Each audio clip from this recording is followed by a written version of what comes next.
नमस्कार, मैं श्यामगिरी। आप देख रहे हैं टीएफडी इंडिया न्यूज 24। टीएफडी इंडिया न्यूज 24 में आप सभी दर्शकों का स्वागत है। भारतीय जनता पार्टी के अंदर अब वो कहते हैं ना खरमंडल, वो होना शुरू हो गया है, यानी कि बगावत होना शुरू हो गया और वरिष्ठ नेताओं ने बगावत शुरू कर दिया है। यह बगावत आने वाले दिनों में बहुत भारी पड़ने वाला है और आज कुछ खबरें मैं आप दर्शकों को अलग है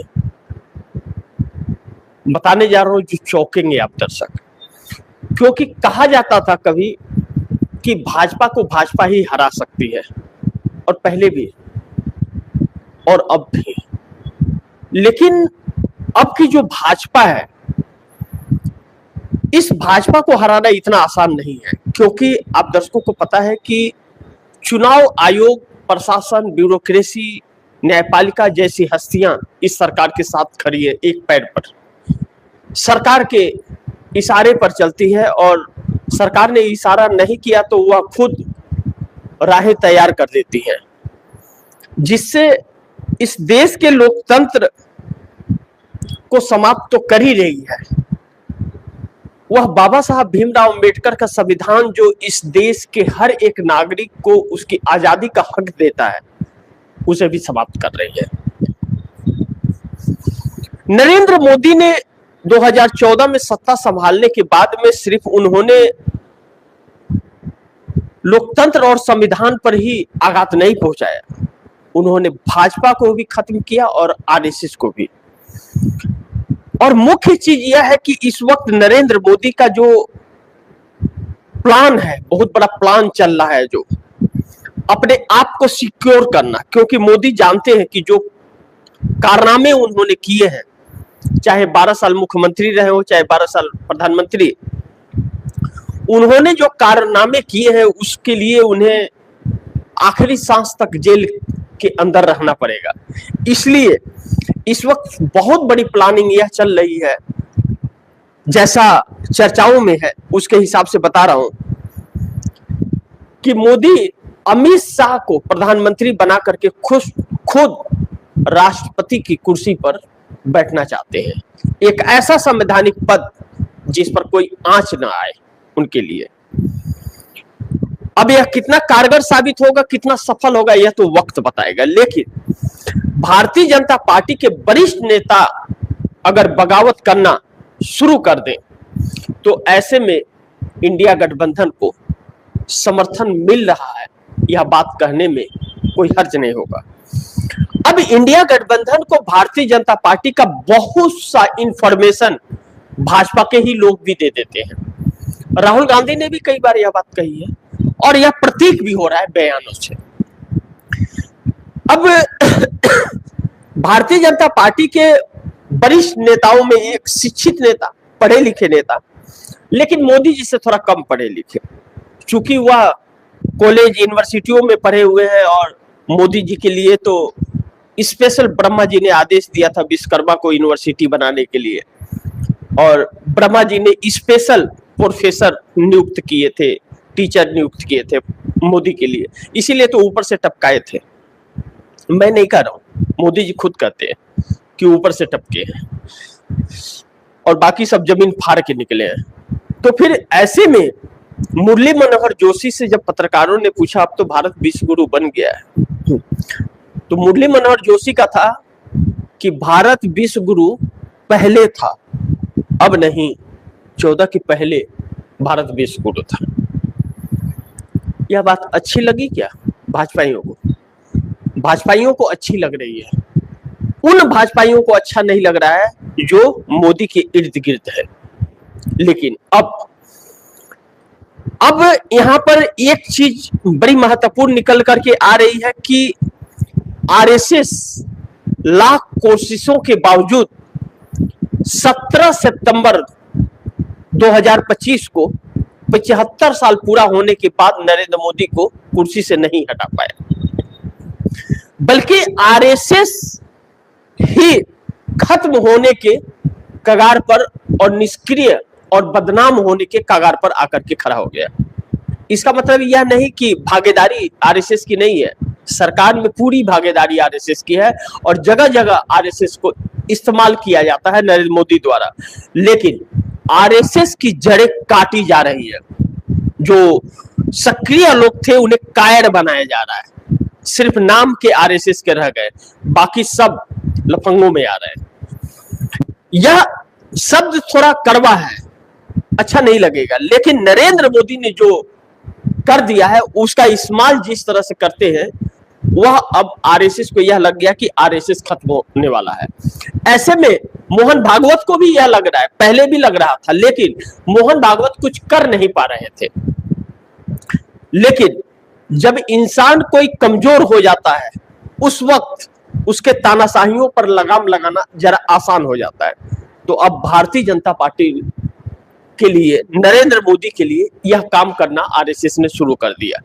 अब कहा यह भी जा रहा है कि आरएसएस ने कहा था नरेंद्र मोदी को कि आप स्वयं से इस्तीफा देकर के साइड हो जाओ, अन्यथा बाद में आपको बहुत दिक्कतें होंगी अगर सत्ता परिवर्तन हो गया। लेकिन नरेंद्र मोदी नहीं माने और नरेंद्र मोदी डिलिमिटेशन बिल इसी वजह से लाए थे। अब दर्शक सोच रहे हैं इस वक्त 543 लोकसभा की सीटों को अगर 815 और 860 किया जाता तो उसमें 56 सांसद, मेल सांसदों की संख्या और बढ़ जाती, तो महिला कहां गई?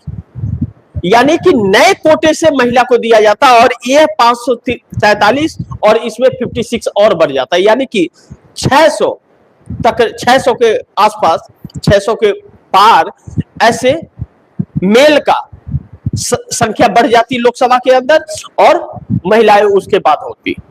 लेकिन वह भी मिलता नहीं मिलता, इस बात की अभी गारंटी नहीं थी, लेकिन वह चाल विपक्ष ने इनका फेल कर दिया, जो नरेंद्र मोदी जिससे खासे परेशान है। लेकिन एक बहुत महत्वपूर्ण बिंदु यह हो गया कि अब जो आरएसएस और भाजपा के कुछ वरिष्ठ नेता जैसे नितिन गडकरी, मुरली मनोहर जोशी जैसे लोग मिलकर के जो काम कर रहे हैं, सुब्रमण्यम स्वामी, मधुकेश्वर, मोदी का पीएम चेहरा बदलने की यह एक बड़ी तैयारी का शुरुआत हो गया है। इस बात से अब इनकार नहीं किया जा सकता, क्योंकि मुरली मनोहर जोशी ने इसका शंखनाद कर दिया। जिस तरह से नितिन गडकरी बहुत पहले ही यह कहे थे कि अब भलाई उसी में है, या तो इस्तीफा देकर के इज्जत बचा लो या फिर करे कुछ फैसला ले लो। अब लग रहा है कि उस पर काम होने लगा है और पीएम मोदी को हटाने की बड़ी तैयारी आरएसएस और कुछ भाजपा नेताओं के द्वारा हो गई है। अब इससे एक बात साफ होता है कि मैं यह बात कहने के लिए बार बार मजबूर होता हूं, केपी मलिक के उस ट्वीट का जो प्रधानमंत्री नरेंद्र मोदी के जन्मदिन के पहले का था कि 4 दर्जन से अधिक सांसद आरएसएस और भाजपा के मिलाकर के विरोध में है नरेंद्र मोदी के। 4 दर्जन का मतलब 48 सांसद होते हैं। 48 सांसद नरेंद्र मोदी को ऊपर से नीचे और उल्टा करके खड़ा कर सकते हैं, इतनी ताकत है, क्योंकि अल्पमत की सरकार है, बहुमत है नहीं, एनडीए के 53 सांसद है। दूसरी तरफ नीतीश कुमार भी अलग अलग तरीके के हथकंडे अपना रहे। इस वक्त पार्टी का पूरा कमान और पावर अपने हाथ में ले लिया है कि गठबंधन तोड़ना है या गठबंधन बनाए रखना है, यह पावर साथ में ले लिया है और विधायक दल का नेता चुनने के भी पावर अपने साथ ले लिया और दिल्ली आने से इनकार कर दिया। एक बैठक में कल नीतीश कुमार के फैसला हुआ, जो आवाज बाहर निकल करके आई कि 30 में जेडीयू की सरकार बनेगी, एनडीए की नहीं। और अचानक सम्राट चौधरी को क्यों 24 तारीख को बहुमत साबित करने के लिए विशेष सत्र बुलाना पड़ा है विधानसभा का? आप सोचिए जरा, क्योंकि नीतीश कुमार को जिस तरह से पावर दिया गया है और नीतीश कुमार ने के पास फैसले लेने का अधिकार प्राप्त हो गया है कि किसी से पूछने की जरूरत नहीं, गठबंधन तोड़ना है, बनाए रखना है, आप फैसले ले लो। और नीतीश कुमार दिल्ली ना आना और बिहार दौरे पर फिर से निकलना, इस बात का संकेत देता है कि सम्राट चौधरी की सरकार पूरी तरह से स्थापित जो हुई है उसमें बहुत शक है कि वह सरकार चलेगी। अब सम्राट चौधरी अगर 24 तारीख को बहुमत साबित कर लेते हैं तो इससे 6 महीने तक, तकरीबन 6 महीने तक राज्यपाल भी नहीं कह पाएंगे बहुमत साबित करने के लिए। अगर जेडीयू समर्थन वापस भी ले लेती है तो यानी कि 24 तारीख को बहुत कुछ तस्वीर आने वाली है। अब ऐसे में आरएसएस की जिन 48 सांसदों की मैं बात कर रहा हूं, जो केपी मलिक के ट्वीट के अनुसार मैं इस बात का जिक्र कर रहा हूं, उस वक्त नरेंद्र मोदी को 75 साल पर इस्तीफा देकर के मार्गदर्शक मंडल में जाने की बात मोहन भागवत ने उन सांसदों को की थी, ऐसा केपी मलिक कहते हैं। लेकिन मोदी तो अटल हो गए, मोदी तो गए ही नहीं। अब ऐसा हुआ कि मोदी के लिए वह कानून ही लागू नहीं होता, मोदी सबसे परे हैं। तो फिर अब यह लग गया कि जो भाजपा के लोग हैं, जो शुरू से भाजपा को मजबूत करने का कार्य किए, उनके लिए अब स्पेस नहीं है। नए नए लोगों को अपने मन मुताबिक नरेंद्र मोदी लाते हैं और इस्तेमाल करते हैं और फेंक देते हैं। अब जैसे सम्राट चौधरी को बनाया गया, यह बात सच है कि सम्राट चौधरी को मजबूरी में बिहार में सीएम बनाया गया है। नीतीश कुमार के अड़ियल रवैये एक तीर से दो निशाने साधे थे, लेकिन सम्राट चौधरी को रिमोट की तरह घुमा लेंगे, यह इन्हें विश्वास है। और ऐसा मैंने पहले भी कहा था कि सम्राट चौधरी मोदी और आरएसएस की पसंद नहीं है, लेकिन एक रिमोट कंट्रोलर ही चाहिए। जैसे भजन लाल राजस्थान के अंदर, मोहन यादव मध्य प्रदेश के अंदर, जैसे हरियाणा के अंदर, यह सारी चीजें इस तरफ इशारा कर रही है कि अमित शाह को दिक्कतें न हो, अमित शाह के इशारों पर सब कोई चले। अमित शाह को इसीलिए बार बार प्रोड्यूस किया जा रहा है। सदन के अंदर भी मोदी नहीं, जवाब अमित शाह देते हैं और राष्ट्रपति की कुर्सी पर नजर है। लेकिन सवाल इस बात का है कि अगर नरेंद्र मोदी राष्ट्रपति की कुर्सी पर नजर गड़ा करके बैठे हैं तो 27 में ही राष्ट्रपति का चुनाव है, 27 आने वाले वर्ष में। राष्ट्रपति का चुनाव उत्तर प्रदेश के साथ 5 राज्यों के चुनाव जो होंगे, पंजाब, उत्तराखंड, उत्तर प्रदेश और 2 राज्य, इन 5 राज्यों के चुनाव के बाद राष्ट्रपति का चुनाव है। तो इसका मतलब नरेंद्र मोदी मध्यवर्ती चुनाव में जाने की तैयारी कर रहे हैं और इस बार नरेंद्र मोदी बहुत धक्का खाएंगे। उन्होंने मध्यवर्ती चुनाव में जाने की कोशिश की तो, लेकिन जैसा मैंने कहा कि न्यायपालिका से लेकर के ब्यूरोक्रेसी और चुनाव आयोग मोदी के लिए राहें तैयार कर रहा है। ऐसे में विपक्ष के लिए बड़ी मुश्किलें तो हो सकती है, लेकिन विपक्ष ने एकजुटता अगर दिखाई, जैसे पार्लियामेंट के अंदर डिलिमिटेशन बिल पर दिखाया था, तो फिर नरेंद्र मोदी का राष्ट्रपति बनने का सपना और अमित शाह का प्रधानमंत्री बनने का सपना धराशायी हो जाएगा। इस बात से इनकार नहीं कर सकते, क्योंकि अब जो गुस्सा और बगावतें हो रही हैं, यह बगावत, अब सोचिए कि नितिन गडकरी भी मुरली मनोहर जोशी के साथ बहुत खास हैं, पढ़े लिखे अच्छे रहे हैं, शिक्षा मंत्री रहे हैं। अब मुरली मनोहर जोशी के साथ या जो आवाज उठा रहे हैं, या नितिन गडकरी, मधु किशोर जो आवाज उठा रहे हैं, यह आरएसएस की इजाजत के बगैर नहीं उठ सकता। यह सब आरएसएस वाले हैं, आरएसएस के बगैर नहीं उठ सकता। अब मधु किशोर को महिलाओं के चक्कर में जिस तरह नरेंद्र मोदी को डाल रही है, जिस तरह से सबूत की बात कर रहे हैं, वीडियो ऑडियो की बात कर रही हैं, और कपिल मिश्रा ने जिस तरह से दिल्ली विधानसभा के अंदर 8 मिनट का ऑडियो चलाया था नरेंद्र मोदी का, उससे तो साफ लगता है कि एप्स्टीन है और नरेंद्र मोदी में कोई डिफरेंस ही नहीं है। और जेफरी एप्स्टीन में भी नरेंद्र मोदी का नाम है। अब ट्रंप की भी जब उल्टी गिनती शुरू हो गई है, तो एप्स्टीन के भी आने की बातें, संभावनाएं सबसे तेज हो गई है। ईरान इजराइल का यह युद्ध जो चल रहा है, पाकिस्तान के इस्लामाबाद में वार्ता के लिए ईरान आया नहीं, जबकि जेडी वेंस आ गए पाकिस्तान अमेरिका से, लेकिन ईरान ने मना कर दिया कि हमें कोई बात ही नहीं करनी तुमसे। न तो जिसके बात के ठिकाने हैं, न तो उसके नियत का ठिकाना है, तो उससे वैसे इंसान से हमें बात नहीं करनी है।